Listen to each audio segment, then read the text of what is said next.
Hey friends, if you wish to allow your camera and microphone on Google Chrome, then please watch this video. I will guide you through the process. Search for Chrome in the Windows search bar and open Google Chrome.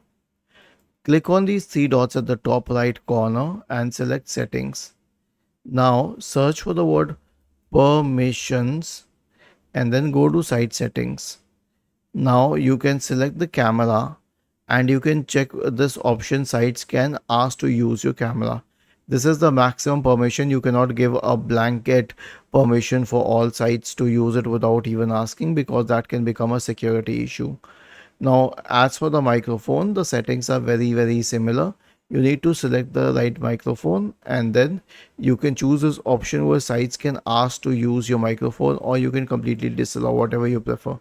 So in the second case, in the case where your sites can ask to use your microphone, they can ask, they can still not use it directly. Was this helpful? If yes, then please subscribe to the channel. If not, then let us know in the comment section of the video on how we could help you further. Thank you for watching this video and have a nice day.